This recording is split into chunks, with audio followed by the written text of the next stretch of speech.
Hi, Honest Discussioner here. I'm sort of back.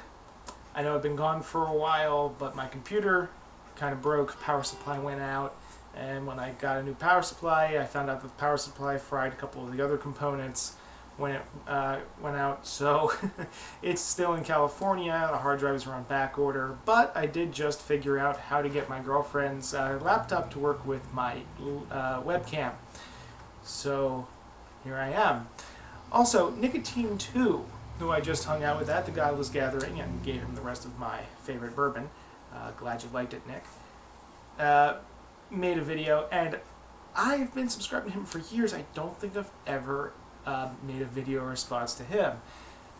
Even though I've got like dozens of scripts that I've been writing, already written out that I want to get through, wanted to strike while the iron is hot and give a video response to him, especially since it was on my favorite topic, free will determinism. Don't click off yet, because this is actually pretty interesting and I'm not going to get too deep into it.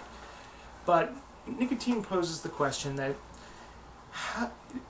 when we make choices, it seems intuitive, I think is how he put it. He has a thought experiment where he says, I'm going to have my left hand and my right hand, and I'm going to pick in 5 seconds which one to lift. And right now I don't know which one to lift. Left hand. Now, according to him, if you were to have a computer read your brain beforehand, it should be able to tell you which hand you're going to pick before you've actually made the decision. I'll get to a very important point on that later, Nick. But he goes on to point out that if someone were to scan your brain and give you a printout of all of your different behaviors, if you were to read these behaviors or what the computer thinks you're going to do, wouldn't you therefore be able to defy what it says it's going to do? What it says you're going to do? And what I'd have to say is yes. But this is actually still because of determinism. You see, if a computer's going to scan your brain, Nick, I think you're forgetting about one important detail. It can only scan your brain at that time. It can't take into account what further information, what further experience you're going to have.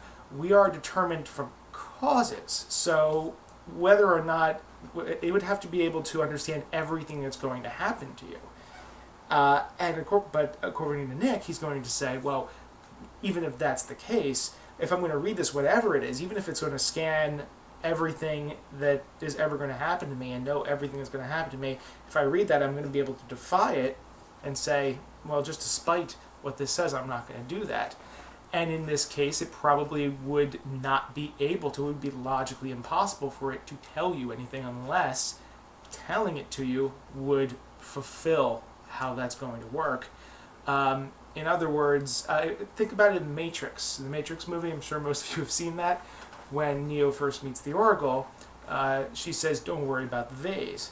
He says, because she said that, what vase? Crack. And he knocks the vase over. So that's how this works. I think the one factor you're not including into this, Nicotine, is the idea that the computer would have to be able to take into account everything that you're going to experience in the future, and as you pointed out, we simply can't do that. It is, as you say, the measurement affects, or the measuring something affects what the measurement turns out to be, as in quantum mechanics, but in this way, you'd only be able to tell someone their future if telling them their future is what causes the future to happen. And this is my big argument against biblical prophecy. A prophecy can't really... You can't make a prophecy of something unless the prophecy itself is what causes itself to happen. Either that or it has absolutely no effect. And I think it's safe to say that the Bible has had a pretty major effect on history. You change one word in that thing and entire discussions may never have taken place. But I'm getting off topic. That's the point I wanted to make. Hopefully I'll be making more videos, but we'll have to see. Have a nice day. Honest Discussioner out.